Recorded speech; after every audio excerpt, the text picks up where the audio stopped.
রে, এত রাতে মনে হচ্ছে কারা যেন মসজিদে এসেছে। হাঁটবার আওয়াজ শুনতে পাচ্ছি। এই যে চোর হবে বোধহয়, চুরি করতে এসেছে। ই আল্লাহ, একবার গিয়ে দেখে আসি।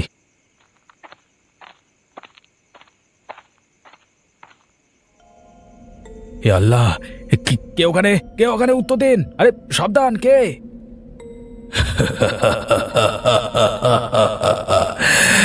আসসালামু আলাইকুম। এই আল্লাহ, উড়ি বাবা, বাঁচাও! আরে!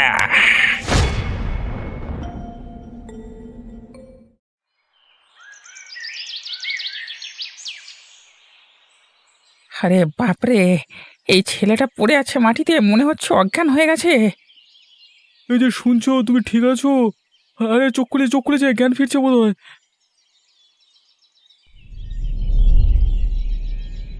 আমি আমি ঠিক ঠিক। পানি, পানি, একটু পানি। নাও পানি। এবার কিছুটা ভাল লাগছে।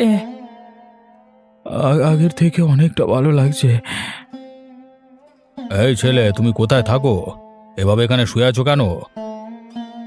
চাচা, কালকের রাতে ওই, উফ বাবা, মাথায়, উফ। আরে বলো মিয়া, কি হয়েছে কালকে রাতে, বলো। চাচা, কালকে রাতে আমি মসজিদের মধ্যে বাইরে ওদিকটা ঘুমাচ্ছিলাম। আমি ঘুমের মধ্যে কিছু লোকের হাঁটার আওয়াজ পাই। তা হাঁটার আওয়াজ মসজিদে এত রাতে? এই যে চোর ডাকাত এসেছিল নাকি? হ্যাঁ চাচা, হাঁটবার আওয়াজে আমার ঘুম ভেঙে যায়। আমিও ভাবলাম চোর হয়তো কিছু চুরি করতে এসেছে। এরপর মহান আল্লাহর নাম স্মরণ করে আমি বাইরের দিকে আসি দেখতে। তবা তবা, এত রাতে তুমি একা মসজিদের বাইরে এলে কেন? চাচা, আমি আমি চোর ধরবার জন্য বাইরে বেরিয়েছিলাম, কিন্তু এসে দেখি এক বিশাল ছায়া। হে আল্লাহ, বিশাল বড় ছায়া! তারপর তারপর কি দেখলে? আমি সামনে গিয়ে দেখতে চাইলাম, গিয়ে সেই ছায়ার মুখোমুখি হতে আমি বিশাল আকারের ভয়ানক এক জিনকে দেখতে পেলাম। তোবা তোবা তোবা! জিন! হে আল্লাহ, হে আল্লাহ! জিনকে দেখে আমার সারা গা হাত পা ঠান্ডা হয়ে গেল, মুখ দিয়ে কথা বন্ধ হয়ে গেল, আর আমি অজ্ঞান হয়ে মাটিতে পড়ে গেলাম। এরপর আমার কিছু মনে নেই। আবার জানা মতে মসজিদের সামনে কোনো খারাপ আত্মার দাঁড়ানোর সাহস থাকে না। আবার তাই সন্দেহ হচ্ছে বিষয়টা নিয়ে।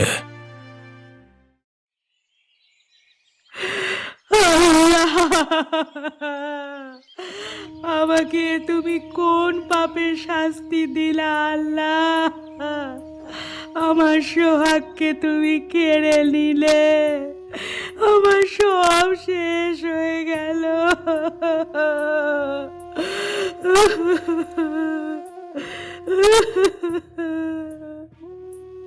আরে ভাবি যান, তুমি কেঁদো না, শান্ত হও। এই যা হবা তা তো হয়েই গেছে। কখনো কখনো আল্লাহ তালার বিচার আমরা বুঝতে পারি না। কোন জন্মের পাপের শাস্তি আমাদের দিলেন কে জানে। আমার সাইদুল মিয়া কত নেক মানুষ ছিলেন, দিনে 5 বার নামাজ আদা করতেন। ওর যেন জান্নাত নসিব হয় আল্লাহ। ভাইজান আর আমি সকালে একসাথে মসজিদে নামাজ আদায় করতে যেতাম, কিন্তু কি থেকে কি হয়ে গেল কিছুই বুঝতে পারছি না। আজকে তাই আমি আর নামাজ আদায় করতে যাইনি গো, মনটা মনটা হেভি খারাপ। এই রোজার মাস একসাথে ইফতার করতাম, সকাল থেকে আমাকে কতবার বলতো, বেগম খেজুর কিন্তু রেখো মনে করে। উনি খেজুর খেতে ভীষণ ভালোবাসতেন। আহারে, আল্লাহ কি কেহের দিল তোমার মাথার উপর এই রমজান মাসে!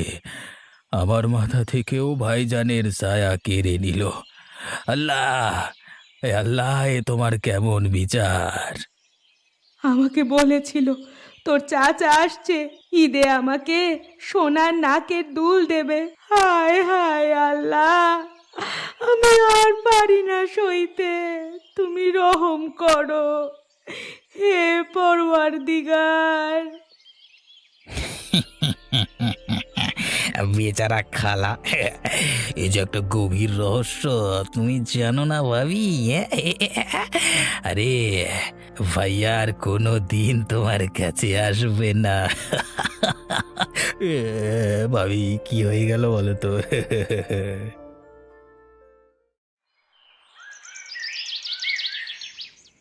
এই সময় আমার কলিজার টুকরো পায়েলের কথা বারবার মনে আসে। তখন মনটা বড় উদাস হয়ে যায়। শহরে একা থাকে মেয়েটা, মেয়েটাকে নিয়ে দুশ্চিন্তা বাসা বাঁধে। আল্লাহ, আল্লাহ আমার পায়েলকে মেহফুজ রেখো।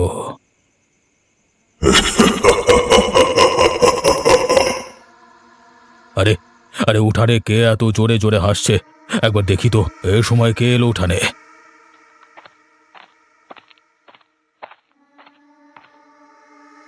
আরে উঠানের উপর কে দাঁড়িয়ে আছে? এই যে শুনছেন, কেউ আছেন? কে আপনি? দেখ তো ভালো করে, চিনতে পারিস কিনা। হে আল্লাহ, এ তো জিন। বাবা, ওরে বাবা। আলিমুদ্দিন, আমি শহীদুল। সালাম আলাইকুম।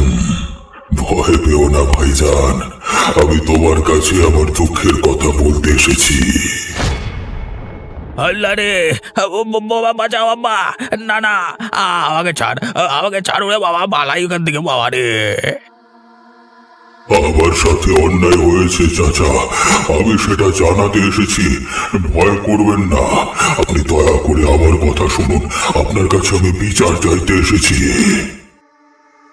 ওরে আল্লাহ বাঁচাও আমাকে, ওরে বাবা রে বাঁচাও, মেরে ফেললো জিনে।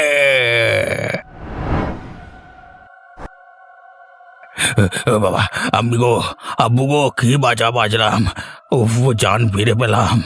আল্লাহ আল্লাহ, তোমার শুক্রিয়া, অনেক শুক্রিয়া তোমার কাছে আমার জান বাঁচানোর জন্য বাবা।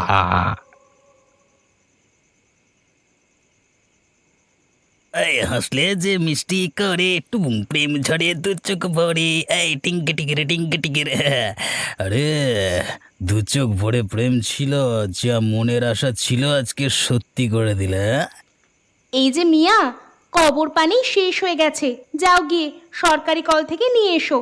আর মাসকাবারির বাজারও প্রায় শেষের পথে, বুঝলে? জমানো টাকা পয়সা সব প্রায় নেই বললেই চলে। তোর এসব কথা শুনে শুনে আমার কান পচে গেল। উফ, বাড়িতে একটু শান্তি পাওয়া যায় না? এই কোথায় একটু মন চাঙ্গা করবার জন্য গান গাইবো, সেটাও পারি না। এটা নেই ওটা নেই, জ্বালাতন। কাজের কথা বললেই তখন গায়ে ফোসকা পড়ে। কুঁড়ে কোথাকার! শহরে কাজ করছিলে, বেশ ছিল। ওই কাজটা ছেড়ে দিয়ে গ্রামে এসে ঘরে বসে আছো। এভাবে বসে থাকলে কে খাওয়াবে? আমার আর কাজ করতে ভালো লাগে না, অনেক কাজ করেছি। গ্রামে একটা বন্ধ শুরু করব। ওই গ্রামে থেকে কাজ করলে বাড়ির চল, খাবার, পরিবারের সকলের মাঝে থাকবার সুযোগ থাকবে, তার উপর রোজগার। হায় আল্লাহ, এই কি কথা! কাজ না থাকলে করবে কি? আজ 1 মাস হলো তুমি বাড়িতে বসা, এরপর কি হবে জানি না। যা টাকা ছিল সবই তো শেষের পথে। আরে আমি সারা জীবন বাড়ি ছেড়ে তোমাদের জন্য খাটতে যাব নাকি? আমি কি বিশ্রাম নিতে পারি না?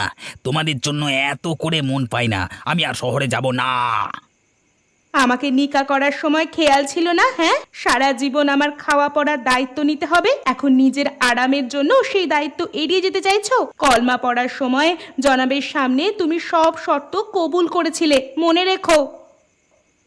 আমার যা ইচ্ছা আমি তাই করব, তোমার বলার দরকার নেই, ঠিক আছে? তোমার মুখে বড় বড় লেকচার। আগে বর্তমানে খাবারের ব্যবস্থা করো, আর তা না হলে ব্যবসার কথা চিন্তা করবে। গাছে কাঁঠাল, গোফে তেল। ভালো কথা বললেও দোষ। না না, সরো দেখি, সারাদিন শুধু খ্যাচ খ্যাচ করো, আমাকে একটু শান্তিতে থাকতে দাও না। হে খোদা, আমার কপালে তুমি এটাই লিখে রেখেছিলে। তোমার সঙ্গে এক সংসারে থাকা সম্ভব না, আমি চললাম। দেখ,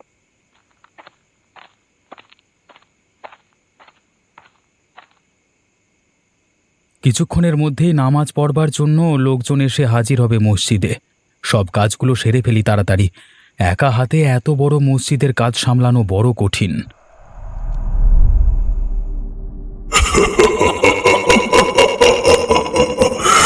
আসসালামু আলাইকুম। ও ওয়ালাইকুম সালাম। জিন ভাই, একটা কথা বলুন তো, আপনি মসজিদে কি জন্য আসেন? এখানে লোকেরা নামাজ আদায় করতে আসেন। আপনি এসে লোকেদের ভয় দেখাবেন না। চলে যান, চলে যান। ভাইয়া, আমিও তো নামাজ আদায় করতে আসি। এই মসজিদে প্রত্যেক রাতে আমাকে আসতে হয়। আমি একদিনও নামাজ আদায় না করে থাকতে পারি না। মহান আল্লাহ তাআলা আমাকে জান্নাত নসিব করেছে, আমি কি করে ওনাকে ভুলে থাকি? ইনশাআল্লাহ তুমি রোজ নামাজ আদায় করো শুনে আশ্চর্য এবং খুশি হলাম। আল্লাহ তাআলা তোমাকে মসজিদে আসবার অনুমতি দিয়েছেন বোধহয়, কিন্তু লোকেরা দেখলে তোমাকে ভয় পাবে। তুমি তোমার নামাজ আদায় করে বেরিয়ে যাও তাড়াতাড়ি। আমার উদ্দেশ্য কাউকে ভয় দেখাবার নয়। আমি তাদের ক্ষতি করব যে আমার ক্ষতি করেছে, এবং নেক মানুষদের আমি সাহায্য করব। আমি আমার নামাজ আদায় করা হয়ে গেলেই চলে যাব। ভাইজান, ভাইজান, আমি জানতে চাই আপনার মৃত্যু কিভাবে হয়েছিল, স্বাভাবিক না অস্বাভাবিক? আপনি জীবিতকালে কোথায় থাকতেন? আপনার পরিবারের কে কে আছেন? এখনো জীবিত? ভাইয়া, আমার নামাজ আদায় করবার সময় হয়ে গেছে, তাই এই মুহূর্তে কিছু বলতে পারবো না। পরে কখনো সময় হলে সব বলবো তোমাকে। নাসির ভাই, বলছি অনেক দিন ধরেই তো আমরা দুজন এই 2 নম্বরি করে অনেক টাকা পয়সা কামিয়েছি। এখন ভাবছি এই পথটা থেকে আস্তে আস্তে নিজেকে সরিয়ে গ্রামে ফিরে চাষবাস করব। আরে ভাইজান, তোমার হজে গিয়ে হাজি হবার শখ হয়েছে? হ্যাঁ, যদি তুমি এই লাইন ছেড়ে ইমাম হয়ে যাও। নাসির ভাই, তুমি ভালো কথা বলেছ। এতদিন যেসব খারাপ কাজ করেছি, আল্লাহ তাআলা আমাদের কখনো মাফ করবেন না। আমাদের ইন্তেকাল হওয়ার পর জাহান্নামে যেতে হবে, জান্নাত নাসিব হবে না। না হলে ভাইজান, আমি তোমার কোনো কথার পক্ষে নেই। আমি এর থেকে আরও কিছু 2 নম্বরই ব্যবসা করতে চাই, যেখানে অনেক অনেক টাকা আসবে, আর আমি সেটা করবই।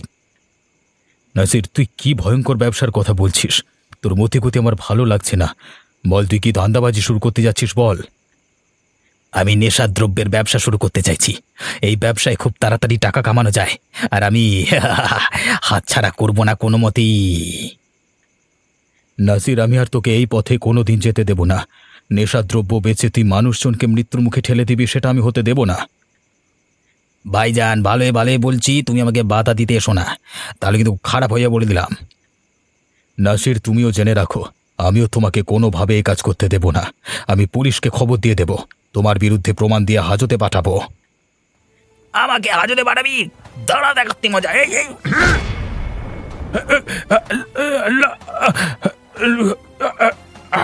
আমি তোকে ছাড়বো না নাসির। মাথার উপর যদি আল্লাহ তাআলা থাকে, শোধ আমি। মালটার বেশি বার বেড়েছিল, তাই সল্টে দিলাম।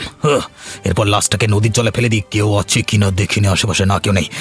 এই ফাঁকে লাশটাকে জলে ফেলে দিতে হবে। পালাই, এখন পালাই। পায়েল, একবার বিসমিল্লাহ করো। দেখো, তুমি আসবে বলে পোলাও, গোস্ত, কাবাব, সালাদ সব তোমার জন্য আয়োজন করেছি। নাও নাও, দেখি খাওয়া শুরু করো। আই লাভ ইউ আব্বাজান। আমি খুব খুশি এত খাবারের আয়োজন দেখে। তুমি এখনো আমার সব পছন্দগুলো জানো। তুমি যে আমার দিলের টুকরা। বলছি, তোর এই সময়টা গ্রামে আসাটা ঠিক হয়নি।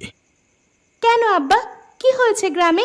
সেই আসার পর থেকে দেখছি তুমি কেমন যেন ভয়ে ভয়ে আছো। আমাকে খুলে বলো আব্বা। পায়েল, সেদিন বাড়ির ভেতরে একা বসে তোর কথা ভাবছিলাম। ঠিক সেই মুহূর্তে হঠাৎ একজনের আওয়াজ শুনতে পেলাম উঠানের দিক থেকে। উঠোনের দিকে কার আওয়াজ শুনছো আব্বা? বলছি পায়েল, বলছি। দেখ, বলতে বলতে আমার গায়ে কেমন কাঁটা দিচ্ছে। ভয় পেও না আব্বা, আমাকে বলো কি হয়েছে। আমিও তো আছি এখানে তোমার সাথে। তারপর আমি সাহস করে উঠানে এসে দেখি প্রকাণ্ড একটা মানুষের ছায়া। হায় আল্লাহ, প্রকাণ্ড মানুষের ছায়া দেখতে পেলাম আমাদের উঠানে।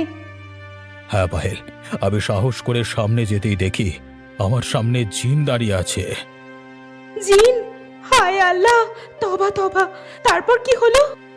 তারপর কি হবে আর? আমি ভয়ে কাঁপতে শুরু করলাম।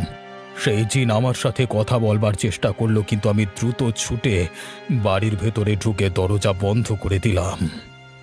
আব্বা, তাহলে কি এদের বাড়িতে জিন আছে? সেই জিন তোমার সাথে কি কথা বলতে চেয়েছিল? পুরো বিষয় তো আমার বেশ রোমাঞ্চকর এবং অস্থির লাগছে।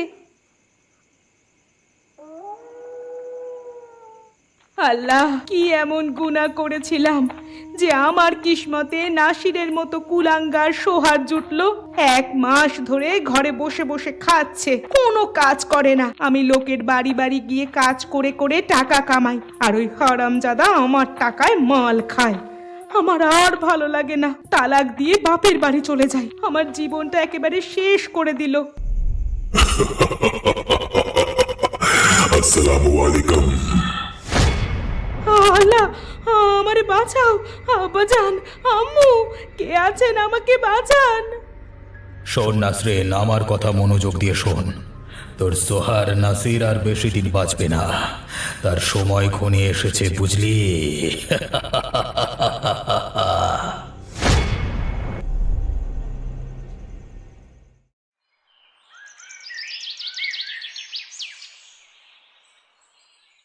ভাইজান, সালাম আলাইকুম। ওয়ালাইকুম সালাম। পায়েল, এসো এসো, বলো কবে এসেছো শহর থেকে? গতকাল এসেছি। আজ আমি তোমার সাথে কিছু কথা বলতে এসেছি আব্বুকে নিয়ে। আলিমুদ্দিন চাচার কি শরীর খারাপ নাকি?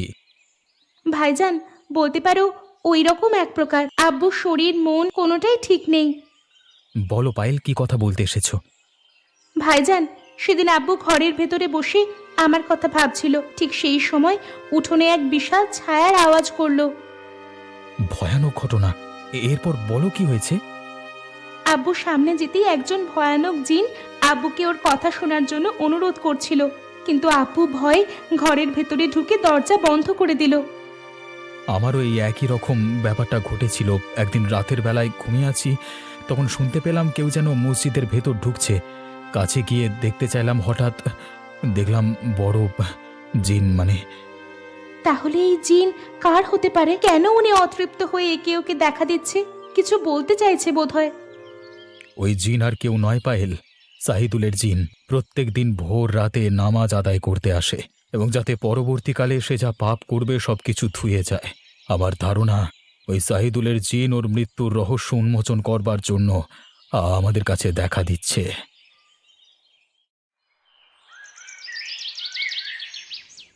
প্রতি বছর রমজানের ইফতার আমরা একসাথে করি। আজ তুমি নেই শহীদুল, তোমার জান্নাত নসিব হোক। শহরে গিয়ে আর ফিরে আসলে না। বলেছিলে বাড়িতে অনেক নানি মদি করবে, কিন্তু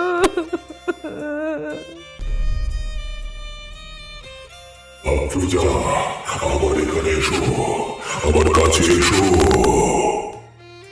হে আল্লাহ, গলার আওয়াজটা শহীদুল মনে হচ্ছে। যাই গিয়ে দেখি তো বাইরে।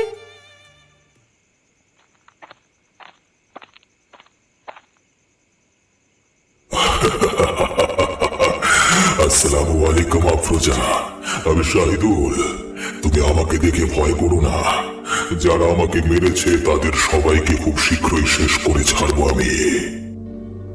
হায় আল্লাহ, তুমি এমন হয়ে গেলে কি করে? তুমি কেন বাড়ি ফিরলে না শহর থেকে? আমি তোমাকে ছাড়া থাকতে পারি না জেনেও আমাকে ছেড়ে চলে গেলে। বলো কি হয়েছিল তোমার সাথে? আফরোজা, ওই নাসিরের সাথে আমার দ্বন্দ্ব হয় কারণ ও মাদক দ্রব্য বিক্রি করবার পরিকল্পনা করছিল। আমি বাধা দেওয়াতে ও আমাকে খুন করে নদীর পানিতে ভাসিয়ে দেয়। ওই বদমাইশ নাসির আমার সোহাগ কেড়ে আমাকে ভীষণ বানালো। আমাকে মিথ্যে সান্ত্বনা দিয়ে আমার সাথে ছল করেছে। আমি ওকে ছাড়বো না। আফরোজা, তুমি চিন্তা করো না, ওর হিসেব আমি নেব। আমাকে যেভাবে কষ্ট দিয়ে মেরেছে, ঠিক আমিও ওকে এভাবেই মেরে প্রতিশোধ নেব। আব্বা, আমি শামসুদ্দিন ভাইয়ার কাছে গিয়েছিলাম তোমার সাথে জিনের সাক্ষাৎকারের বিষয়টা নিয়ে আলোচনা করতে। ভাইয়ার থেকে আমি ওকে কিছু জেনেছি। শামসুদ্দিন খুব নেক ছেলে। ওর মতো একজন ভালো ছেলে এই গ্রামে আর বোধহয় নেই। এবার বল পায়েল, শামসুদ্দিন সব ঘটনা শুনে কি বলল? শামসুদ্দিন বলল জিনটা নাকি শহীদুল চাচার জিন। সাথে এটাও বলল নাসির চাচা নাকি শাহিদুল চাচাকে খুন করেছে। তাই শাহিদুল চাচা নাসির চাচাকে খুন করার জন্যে তোমাকে শামসুদ্দিন ভাইয়াকে দেখা দিচ্ছে। আসল ঘটনা বলবার জন্য। আল্লাহ, এ কি শুনলাম! মানুষ হয়ে এত নিষ্ঠুর কাজ কি করে করতে পারে! আমি এক্ষুনি পুলিশকে সব জানাবো। ওই নাসিরকে জেলে পাঠাবো। আব্বা, ওসব কিছুই করতে হবে না। দেখো, শহীদুল চাচার জিন আজ রাতের মধ্যেই প্রতিশোধ নেবে এবং নাসির চাচার বিচার করবে। পায়েল, কথায় আছে না, অন্যের জন্য গর্ত খুঁড়লে নিজেই ওই গর্তে পড়তে হয়। নাসিরেরও এমনই অবস্থা। তোর কথা শুনে মনে হয় নাসিরের সময় ঘনিয়ে এসেছে।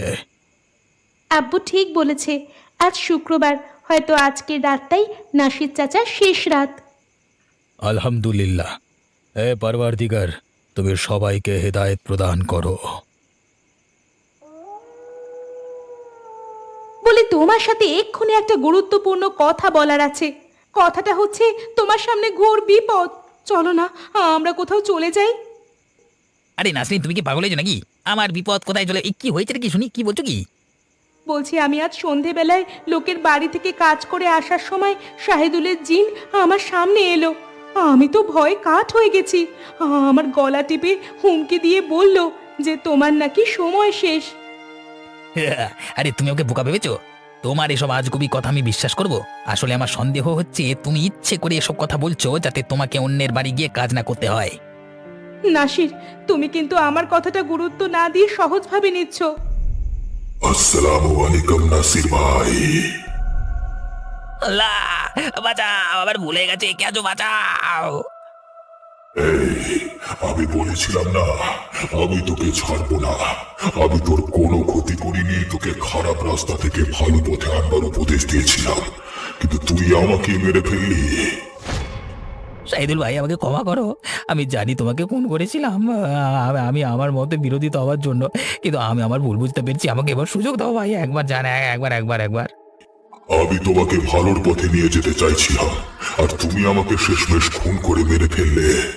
তুমি জানো আমার জান বের হওয়ার সময় কতটা কষ্ট হয়েছিল, ঠিক তেমনই কষ্ট আমি তোমাকে এখন মারবো।